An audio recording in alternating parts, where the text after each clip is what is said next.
Hello and welcome to আড্ডা 24/7 Bengali. আর আজকে এই ভিডিওতে আমরা আলোচনা করব মূলত যে বিষয় যে ইসরায়েলের গুপ্তচর সংস্থা মোসাদ তার হেডকোয়ার্টার ইরান মিসাইল হামলায় ধ্বংস করে দিয়েছে এবং এমতো অবস্থায় আমেরিকা ইরানের ওপর পরমাণু বোম দিয়ে হামলা করার কথা ভাবছে। তো কি চলছে পরপর ঘটনাক্রম এবং কতটা কোন দিকে সত্যতা রয়েছে, কতটা কি ঘটতে পারে সেটা নিয়ে আলোচনা করব। আলোচনা শুরুতেই আমি একটা কথা বলে দিই যে 2-3 দিন আগে এই চ্যানেলে বিশ্বযুদ্ধ শুরু বলে একটা ভিডিও আমি আপলোড করেছিলাম। সেখানে অনেকে আপনারা যারা হয়তো আমার ছাত্রছাত্রী নন, মানে যারা আমার ছাত্রছাত্রী তারা তো আমাকে টিচার হিসেবে জানেই, তো এই ধরনের জিওপলিটিক্যাল ভিডিওগুলো অনেকেই যারা হয়তো ছাত্রছাত্রী নন এই চ্যানেলের দর্শক তারা দেখেন। তারা খুব স্বাভাবিকভাবেই আমার সঙ্গে পরিচিত নন। তারা ভেবেছেন যে হ্যাঁ বিশ্বযুদ্ধ শুরু, কিছু একটা বলে দিচ্ছে। এটা তো কোনো খবরের চ্যানেলই নয় যে এই চ্যানেলে কোনো টিআরপি বাড়ানোর জন্য কথা আমি বলবো। এটা একটা এডুকেশনাল চ্যানেল, যেখানে এই চ্যানেলে আমরা রাজ্য সরকারি এবং কেন্দ্র সরকারি চাকরির জন্য ছাত্রছাত্রীদের পড়াশোনা করাই, এবং আজ থেকে নয়, দীর্ঘ অনেকগুলো বছর ধরে। তো এই চ্যানেলে যে ভিডিওই আমি আপলোড করব না কেন সেটা তথ্য সমৃদ্ধ হতে হয়, সেটাকে রিসার্চড হতে হয়, এবং ছাত্রছাত্রীদের জন্য যেহেতু ভিডিওগুলো করি, অনেকে আপনারাও দেখেন, সেটার জন্য থ্যাংক ইউ, আপনাদেরকে ধন্যবাদ। কিন্তু আমার মূল ভিডিও যেহেতু আমি বাই প্রফেশন একজন শিক্ষক, আমার ছাত্রছাত্রীদের জন্য বানাই, তো সেখানে আমাকে সবসময় সত্য খবরই দিতে হয়। এটা কোনো নিউজ চ্যানেল নয় যে টিআরপির জন্য আমি যে কোনো কিছু লিখে নেব। এবং আপনারা এই 3 দিনের মধ্যে দেখছেন যে বিশ্বযুদ্ধের দিকেই কিন্তু যাচ্ছে। কেন 3 দিন আগে আমি কি করে বলতে পেরেছিলাম? কারণ জিওপলিটিক্স নিয়ে দীর্ঘদিন ধরে যে পড়াশোনার চর্চা আমি করেছি, তাতে করে আমার লজিক্যাল কনক্লুশন এটাই মনে হয়েছিল যে এই যুদ্ধটা বিশ্বযুদ্ধের দিকে যাবে। কারণ এখানে আপনারা দেখছেন যে যুদ্ধ হচ্ছে ইরান আর ইসরায়েলের মধ্যে। আসলে যেটা আমাদের দেখতে হবে, যুদ্ধ হচ্ছে রাশিয়া চায়না বনাম আমেরিকার মধ্যে। ইরান আর ইসরায়েল তো জাস্ট সামনে রয়েছে, ইরানের পিছনে রয়েছে রাশিয়া, ইসরায়েলের পিছনে রয়েছে আমেরিকা। এই রকম দুটো শক্তি যখন ইরানের মতো জায়গায় মুখোমুখি কনফ্রন্টে চলে আসে এবং প্রথম দিনের অ্যাটাকে ইরানের টপ লিডারশিপকে হত্যা করা হয়, তখন সেটা সম্পূর্ণভাবেই বিশ্বযুদ্ধের দিকেই মোড় নেবে। এটা খুব স্বাভাবিক কনক্লুশন। এবং তারপরই আমরা কি দেখলাম? Iran strikes Israeli intelligence agency Mossad's headquarter in Tel Aviv. ইসরায়েলের রাজধানী হচ্ছে তেল আভিভ। ছাত্রছাত্রীরা মনে রেখো তোমরা, বাকি যারা দর্শক আপনাদের মনে না রাখলেও চলবে, ওদের পরীক্ষার জন্য মনে রাখতে হবে। তেল আভিভে যে ওদের গুপ্তচর সংস্থা মোসাদের হেডকোয়ার্টার ইসরায়েল মিসাইল স্ট্রাইক করে ধ্বংস করে দিয়েছে। ইসরায়েল এটা দাবি করছে, যদিও ইরান এটা দাবি করছে। এই হচ্ছে অবস্থা। যদিও ইসরায়েল বলছে যে না না না, তেমন কিছু হয়নি আহামরি। সেটা তো যুদ্ধের সময় যে কোনো দেশ নিজের মনোবল ঠিক রাখার জন্য ক্ষয়ক্ষতিকে কম করে দেখাতে চেষ্টা করবে, না কোচ করবে। যুদ্ধ মিটে গেলে তখন ফাইনালি জানা যাবে।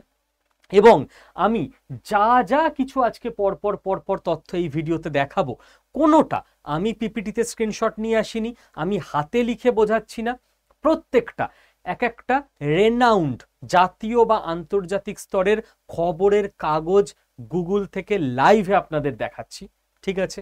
তো মোসাদের হেডকোয়ার্টারে যে অ্যাটাক হয়েছে সেইটা আপনারা দেখলেন। এবার ইসরায়েল তো হাত গুটিয়ে বসে থাকবে না। সেই ইসরায়েল যাদের দেশের 11 জন খেলোয়াড়কে হত্যা করা হলে তারা খুঁজে খুঁজে সেই অপরাধীদের সারা পৃথিবীর মধ্যে খুঁজে খুঁজে বের করে হত্যা করে আসে, এটা হচ্ছে সেই ইসরায়েল। তারা হাত গুটিয়ে বসে থাকবে না। ইসরায়েল ইরানের টপ লিডারশিপকে প্রথম দিনেই মেরে দিয়েছিল। নেক্সট 3 দিনের জন্য ইরানের যে মেন আর্মি চিফ হয়েছিল আলী সাদমানি, ঠিক আছে, ইনি war time chief of staff ছিলেন এবং 3 দিন মাত্র দায়িত্বে ছিলেন। খামেনেই, যিনি ইরানের এই মুহূর্তের কোট আনকোট সুপ্রিম লিডার, সেই খামেনের প্রচন্ড ক্লোজ একজন মানুষ ছিলেন এই যে এনাকে মেরে দেওয়া হয়েছে ইসরায়েল। তো সেকেন্ড যে কমান্ডার ছিলেন, কমান্ডার চিফ বলা যায় ইরানের, তিনিও এই মুহূর্তে আর নেই। এটা কোন মারাত্মক দিকে যাচ্ছে জাস্ট ধারণা করতে চেষ্টা করুন। একটা দেশের সেনাবাহিনীর টপ লাইন থেকে ইসরায়েল বেছে বেছে হত্যা করছে, কোনো নর্মাল সৈনিক বা সাধারণ মানুষকে মারা নয়, সেনাবাহিনীর টপ কমান্ডারদের হত্যা করা হচ্ছে। এবার যখন এই গোটা ঘটনাটা, আচ্ছা আগের যে ঘটনাটা আমি দেখালাম এটা আমি কোত্থেকে দেখালাম, টাইমস অফ ইন্ডিয়া থেকে, এর পরেরটা ইন্ডিয়ান এক্সপ্রেস থেকে দেখাচ্ছি। যে চলছিল কি দেখলেন, ইরান আর ইসরায়েল। আমি আগেই বলেছিলাম যে ইরান আর ইসরায়েল তো জাস্ট সামনে দেখতে পাচ্ছেন, পিছনে কে রয়েছে, আমেরিকা আর রাশিয়া।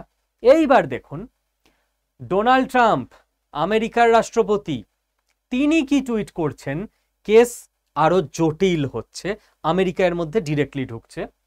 বলছেন উনি ডোনাল্ড ট্রাম্প যে আমরা জানি, no exactly where he is hiding, বলছে আলী খামেনেই কোথায় লুকিয়ে আছে এক্স্যাক্টলি সেটা আমরা জানি। Trump wants Iran's Khamenei's unconditional surrender. এবার ডোনাল্ড ট্রাম্প, আমেরিকা যারা এই মুহূর্তে সামরিক শক্তিতে, অর্থনৈতিক শক্তিতে, পলিটিক্যাল শক্তিতে সারা পৃথিবীর সব থেকে সুপার পাওয়ার, তার প্রেসিডেন্ট ডোনাল্ড ট্রাম্প ক্লিয়ার বলে দিচ্ছে আমরা ইরানের থেকে আনকন্ডিশনাল সারেন্ডার চাই, মানে কোনো শর্ত থাকবে না, নিঃশর্ত আত্মসমর্পণ। এবার একটা দেশ, ইরানের মতো দেশ, যারা আমেরিকার লাল চোখ উপেক্ষা করে এত বছর ধরে নিউক্লিয়ার বোম বানানোর চেষ্টা করে যাচ্ছে, যাদেরকে আমেরিকা পৃথিবীর সমস্ত রকম যা যা স্যাংশন হতে পারে সমস্ত স্যাংশন লাস্ট এত বছর ধরে চাপিয়ে রেখে দিয়েছে, তবু তারা মাথা নত করেনি আমেরিকার কাছে, তাদেরকে বলা হচ্ছে যে নিঃশর্ত আত্মসমর্পণ করো। তারা করবে? ইরান মোটেই ছোট দেশ নয়, এবং ইরান লাস্ট এত বছর ধরে ওই রেজিস্ট্যান্স দেখিয়েছে, তাহলে নিঃশর্ত আত্মসমর্পণ কখন হতে পারে? আমেরিকা যদি জাস্ট ধ্বংস করে দেওয়ার মতো অবস্থা করে দেয় ইরানে, তখনই হতে পারে, তার আগে তো করবে না। তো অবস্থা কিন্তু বেগতিক। আমি পুরো দেখিয়ে দিচ্ছি এখান থেকে। ডোনাল্ড ট্রাম্পের এক্স হ্যান্ডেল এটা, মানে যেটাকে টুইটার বলা হতো আগে, তিনি 19 ঘন্টা আগে লিখছেন unconditional surrender. Donald Trump tweet করছেন আমার আপনার পাড়ার কেউ নন। তো এই টুইটের, এই এক্স পোস্টের গুরুত্ব বুঝতে চেষ্টা করুন। ডোনাল্ড ট্রাম্প 19 ঘন্টা আগে লিখছেন, যেটা ওই আগেই আমি দেখালাম, we know exactly where the so called supreme leader is hiding. আমরা জানি কোথায় ওদের তথাকথিত সুপ্রিম লিডার লুকিয়ে আছে। He is an easy target but is safe there, we are not going to take him out, kill at least for now. বোঝার চেষ্টা করুন কোন লেভেলে পৌঁছে গেছে। এটা আর সাধারণ কোনো স্ট্রাইকে নেই, যদিও দেশ দুটো কেউই বলেনি যে উই আর অ্যাট ওয়ার, কিন্তু তারা যুদ্ধে জড়িয়ে গেছে এবং এটা বিশ্বযুদ্ধের রূপ নিচ্ছে। এমনই অবস্থায় দ্য মস্কো টাইমস থেকে আমি দেখাচ্ছি, তাহলে ছিল ইরান আর ইসরায়েল। ইসরায়েল প্রথম দিন অ্যাটাক করে ইরানের নিউক্লিয়ার যে প্রোগ্রাম সেটাকে নষ্ট করে দেয়, টপ লিডারশিপকে হত্যা করে দেয় আর্মির। পাল্টা ইরান মোসাদের হেডকোয়ার্টার ধ্বংস করে দেয় এবং হাইফা বন্দর সহ বিভিন্ন জায়গায় ইসরায়েলে অ্যাটাক করে। পাল্টা ইসরায়েল এদের যে এই মুহূর্তে সেনাবাহিনীর চিফ ছিল তাকে হত্যা করে দেয়। এই মারাত্মক অবস্থায় এন্ট্রি নিয়ে নেয় ইউএসএ। ইসরায়েল পিছনে ভরসা পেয়ে গেল, ইউএস দাঁড়িয়ে আছে।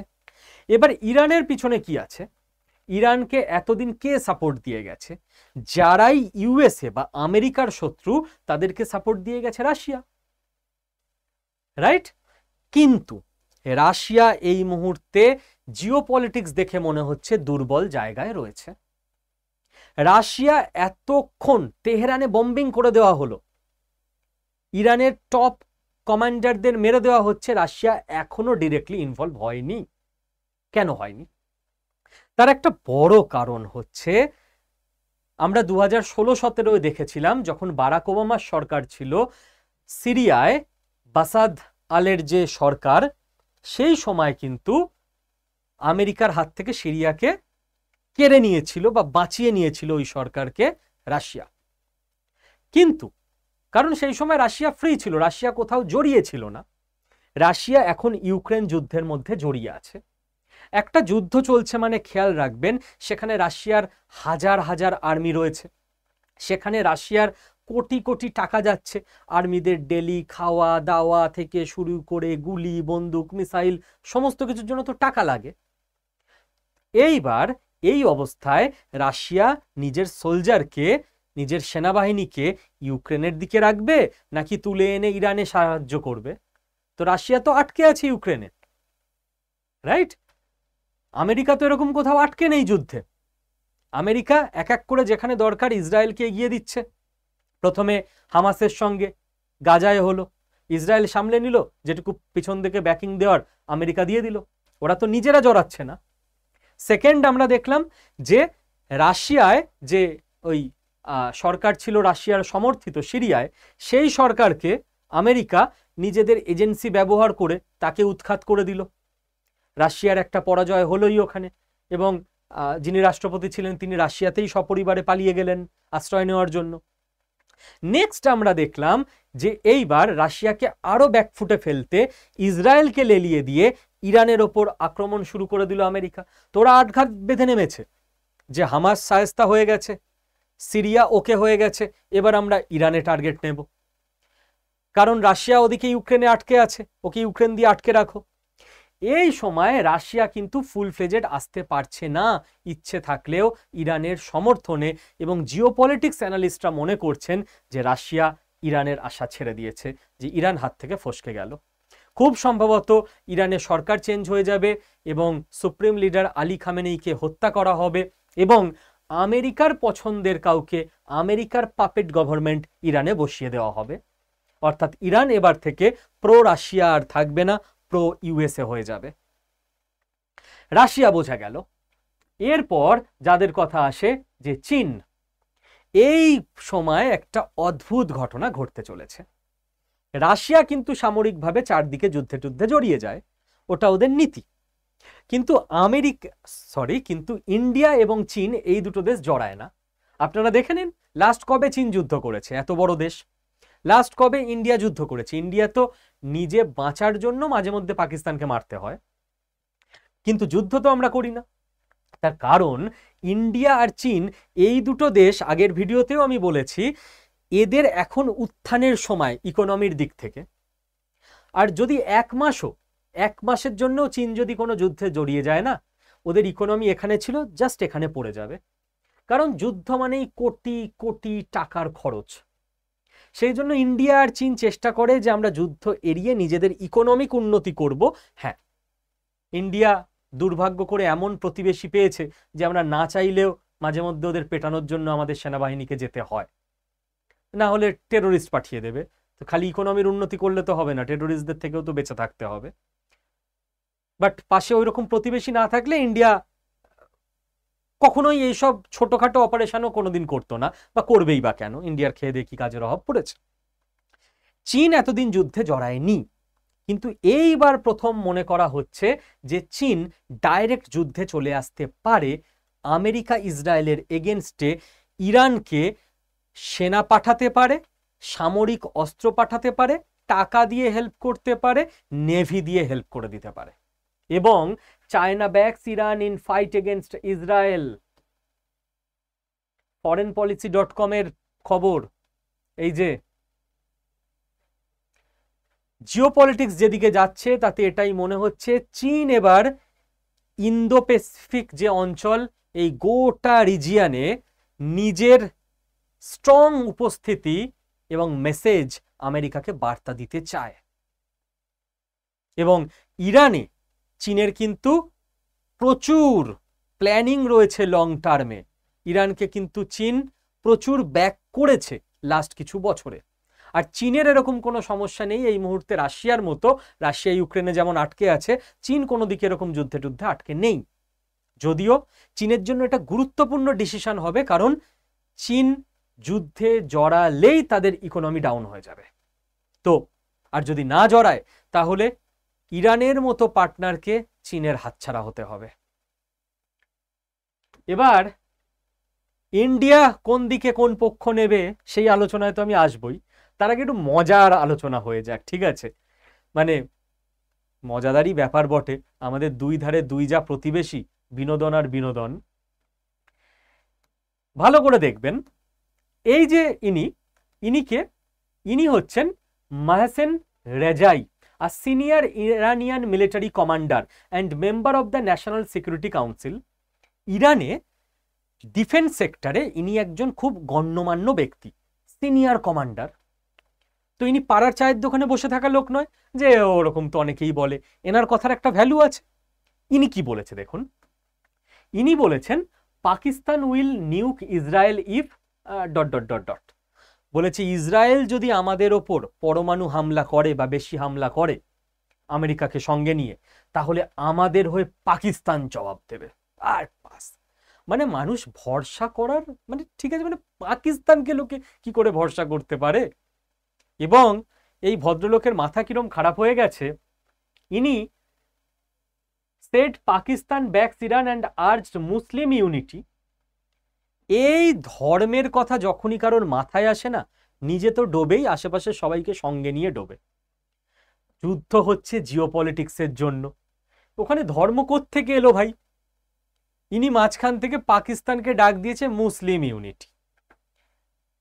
মুসলিম ইউনিটি পাকিস্তান যাবে, যে পাকিস্তান বালুচিস্তানে যারা বিদ্রোহী কোরআন ছুঁয়ে বলে যে আমরা কোরআনের নামে শপথ করছি, আপনারা সামনে আসুন, সামনে বসে আলোচনা হবে, আমরা আপনাদের গ্রেপ্তার করব না, যেই সামনে আসে ধরে জেলে ভরে দেয়, তারা নাকি মুসলিম ইউনিটিতে ইরানকে সাহায্য করবে।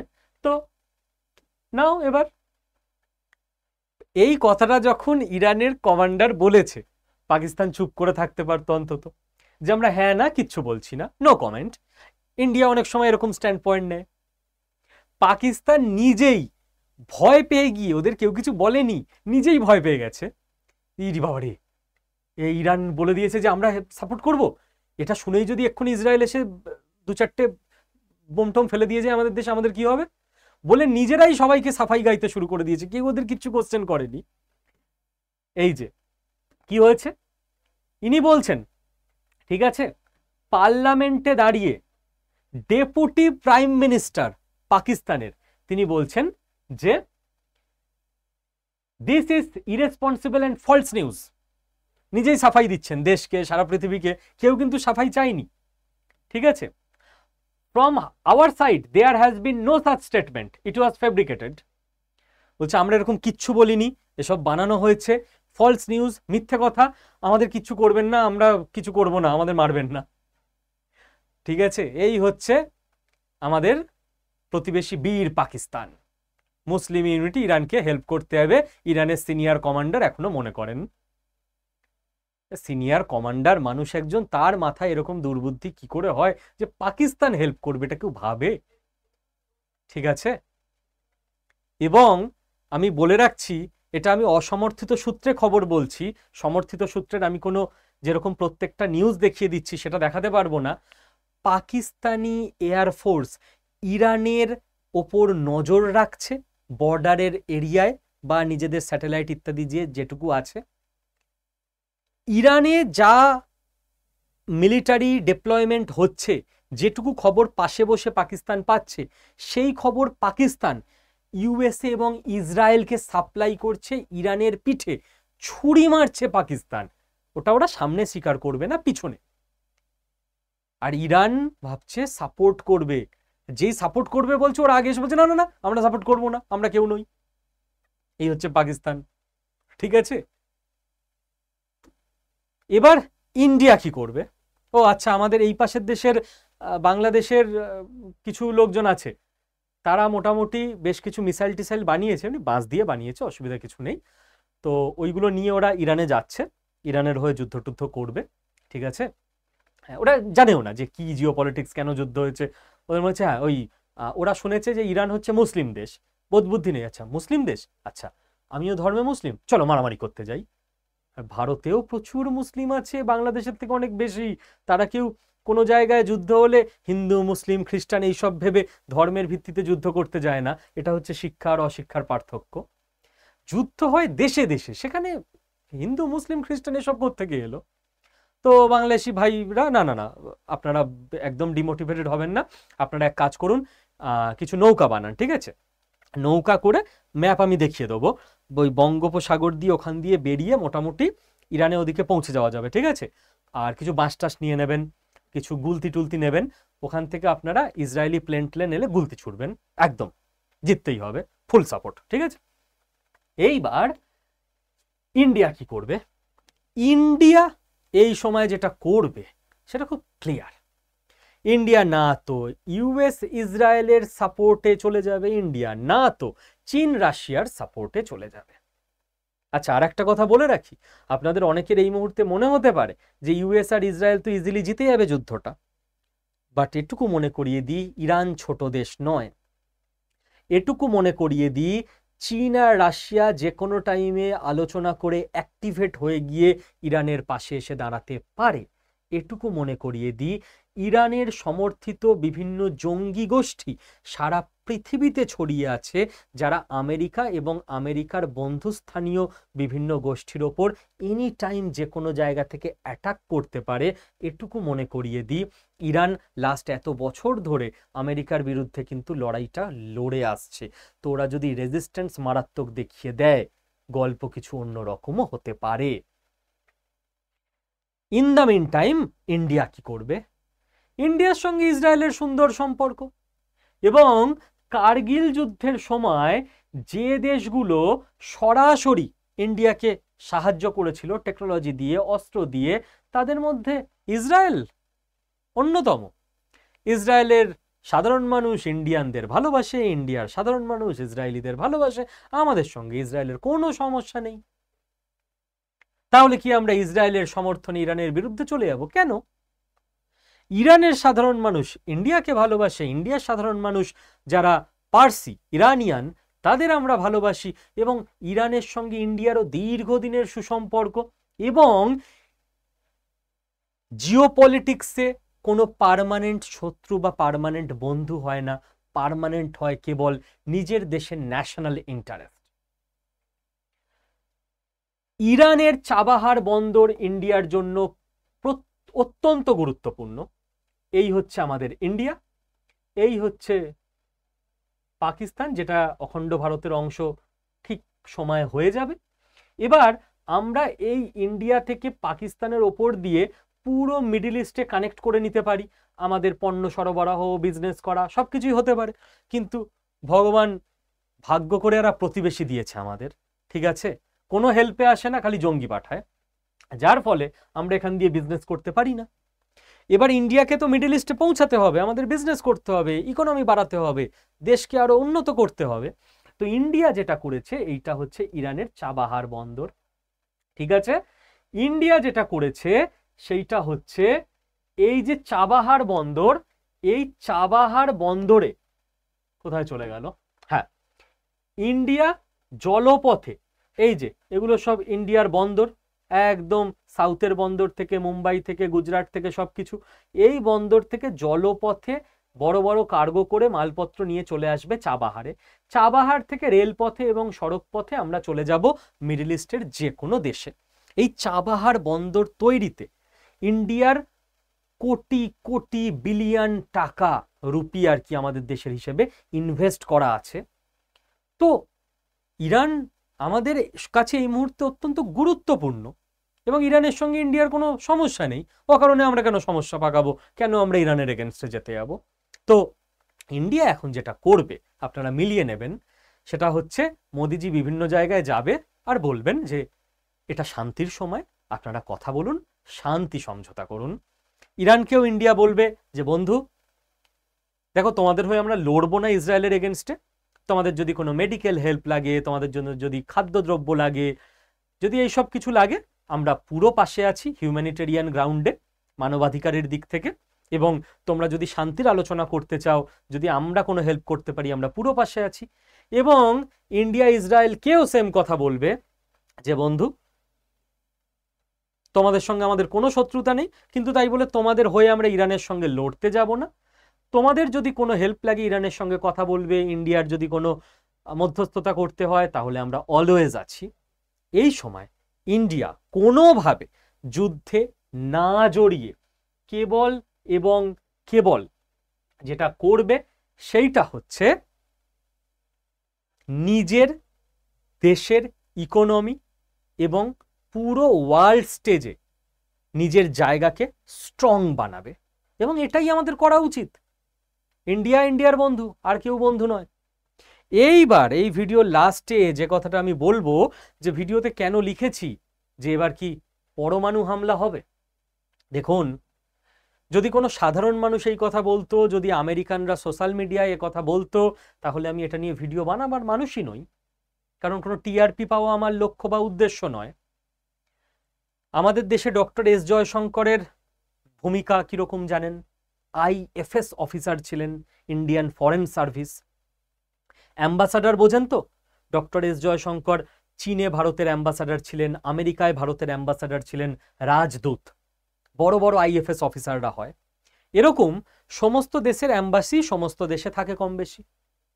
আমেরিকার অ্যাম্বাসাডার যিনি এই মুহূর্তে ইসরায়েলে পোস্টিং আছে, তার কথার দাম, তার প্রত্যেকটা ওয়ার্ড, প্রত্যেকটা বাক্য, এমনিতেই আইএফএস অফিসারদের ট্রেনিং এইভাবে হয়, তারা কোথায় কি বলতে হয় প্রত্যেকটা দাড়ি কমা বুঝে কথা বলে। কতটা ইম্পর্টেন্ট। এইবার দেখুন, হাকেবি কে স্যার? এই হাকেবি, এই হচ্ছে হাকেবি। হ্যাঁ স্যার, হাকেবি কি করেছে? এইবার আসল twist. The US new ambassador to Israel Mike Huckabee, ইনি হচ্ছেন মাইক হাকেবি বা মাইক হাকবি। ইনি নতুন অ্যাম্বাসাডার ইসরায়েলে, আমেরিকার অ্যাম্বাসাডার, মানে আমেরিকার দিক থেকে আইএফএস অফিসারদের মতো ইন্ডিয়ার। holds a note given to him from President Donald Trump to be placed in the cracks of the western wall, যাই হোক ইত্যাদি ইত্যাদি। তো এই হাকেবি ইনি কি বলছেন? US Ambassador to Israel Mike Huckabee has suggested to President Donald Trump that he should use a nuclear bomb against Iran, urging Trump to listen to the voice he will hear from heaven and follow its guidance in making decisions about Israel's war on Iran. Mike Huckabee চায়ের দোকানে বসা মানুষ নয়। আবার বলছি, কাদের কথা শুনবেন, কাদের tweet বা এক্স হ্যান্ডেলের পোস্ট দেখে আপনি প্যাটার্ন বুঝতে চেষ্টা করবেন যে সারা পৃথিবীতে কি হতে চলেছে? পাড়ার রাজনৈতিক নেতাদের নয়, বিশ্বে যারা বড় বড় দায়িত্ব এবং গুরুত্বপূর্ণ পোস্ট হোল্ড করে তাদের। তিনি মাইক হাকেবি ডোনাল্ড ট্রাম্পকে চিঠি দিয়েছেন যে পরমাণু অস্ত্র ব্যবহার করুন, মাইক হাকেবি। এবং ডোনাল্ড ট্রাম্প সেই চিঠিটা সোশ্যাল মিডিয়ায় স্ক্রিনশট করে পোস্ট করেছে। এর গুরুত্ব যদি বুঝতে না পারেন তাহলে কিছু বলার নেই। তো এখানেই দেখা যাচ্ছে পরমাণু হামলার সম্ভাবনা, থ্রেট, যদি না ইরান আনকন্ডিশনাল সারেন্ডার না করে। উল্টে ইরান যদি, যেমন মোসাদের হেডকোয়ার্টারে হামলা করে দিয়েছে, এরকম আরও হামলা বাড়ায়, ইউএস কিন্তু যে কোনো স্টেপ নিতে প্রস্তুত থাকবে। তো আজকের আলোচনায় আশা করি অনেকগুলো ইম্পর্টেন্ট জিনিস, ইম্পর্টেন্ট তথ্য একদম অফিসিয়াল ন্যাশনাল এবং ইন্টারন্যাশনাল মানের সোর্স থেকে আপনাদেরকে জানাতে পারলাম। এবং অত্যন্ত আনন্দের সঙ্গে লাস্টে জানাচ্ছি যে আগামীকাল থেকে স্কিল বাংলা ইউটিউব চ্যানেল, যে ইউটিউব চ্যানেলে আমরা ডেলি জিওপলিটিক্সের শিক্ষামূলক ভিডিও আপলোড করি, সেই চ্যানেল আবার অ্যাক্টিভ হয়ে যাচ্ছে। তো এখন থেকে আমাদের স্কিল বাংলা ইউটিউব চ্যানেলে প্রত্যেক দিন একটা করে জিওপলিটিক্সের ভিডিও আপনারা পেতে থাকবেন। এবং আমি আপনাদেরকে রিকোয়েস্ট করব, প্লিজ প্রত্যেকে আড্ডা 24/7 বেঙ্গলি আমাদের এই ইউটিউব চ্যানেলটা আর স্কিল বাংলা ইউটিউবে সার্চ করে নেবেন। আমাদের নতুন ইউটিউব চ্যানেল দুটোকেই সাবস্ক্রাইব করে নিন। আপনার কন্ট্যাক্টসে, হোয়াটসঅ্যাপে যারা যারা আছে সমস্ত বাঙালির কাছে এই খবরটা পাঠিয়ে দিন, যাতে করে আমরা সারা পৃথিবীতে এই মুহূর্তে কি চলছে, সেখানে ভারতের অবস্থান কি, ভারতবর্ষে কি চলছে, যুব সমাজের কি করণীয়, সমস্ত কিছু শিক্ষামূলকভাবে ডেলি আপনাদের কাছে তথ্য পৌঁছে দিতে পারি। এবং যারা আমার ছাত্রছাত্রী তাদের প্রতি তো আমার এটা আবেদন থাকবেই, তাদেরকে তো নতুন করে কিছু বলার নেই। যারা আপনারা আমার ছাত্রছাত্রী নন, যারা হয়তো বয়োজ্যেষ্ঠ, যারা এই চ্যানেলের দর্শক, তাদের প্রতিও আমার এই অনুরোধ রইল। Thank you.